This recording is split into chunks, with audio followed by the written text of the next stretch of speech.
মানুহৰ প্ৰতিভা বহু প্ৰকাৰৰ থাকে। কোনোবাই পাৰ্গত সংগীতত, কোনোবাই নৃত্যত, অংকন, কোনোবাই swimming, fishing, writing, mining, gaming. So' normally মানুহে দুই ধৰণে গেম খেলে। এটা হৈছে ফিজিকেলি, মানে শাৰীৰিকভাৱে, যেনে cricket, football, basketball, hockey etcetera. আৰু আন এক প্ৰকাৰ হৈছে ডিজিটেল গেমছ, ভিডিঅ' গেমছ।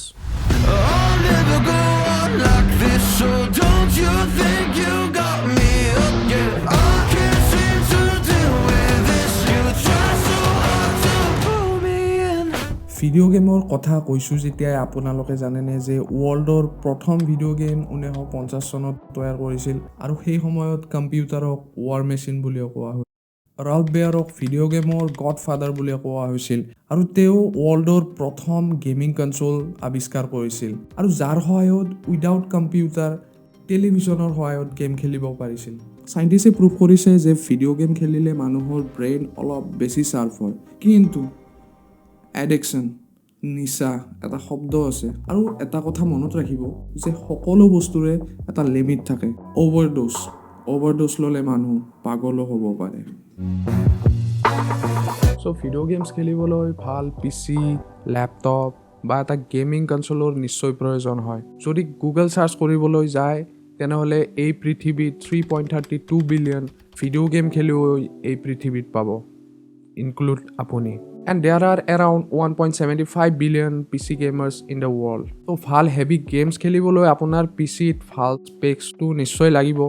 তাৰোপৰি বহু ধৰণৰ সঁজুলি প্ৰয়োজন হয়, যেনে হেডফোনছ, মাইক, কীবৰ্ড, মাউচ, গেমপেডছ।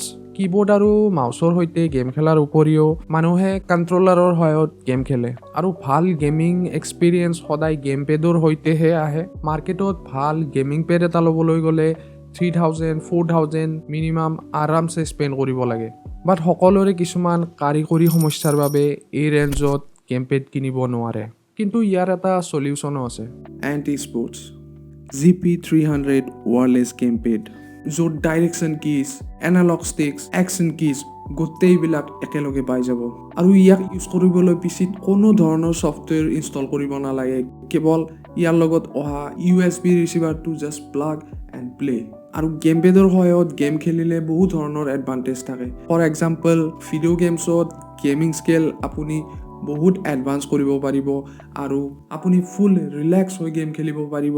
এই গেমপেডত আৰু এটা ফিচাৰ্ছ আছে আৰু সেইটো হৈছে the real feel of games.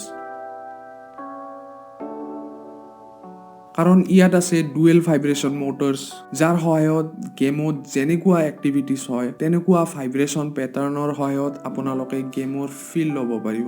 For example, আপুনি গেমত কাৰোবাক ফায়াৰিং কৰি আছে, নহ'লে কোনোবা কেৰেক্টাৰ লগত ফাইট কৰি আছে, কাৰ চলাই আছে।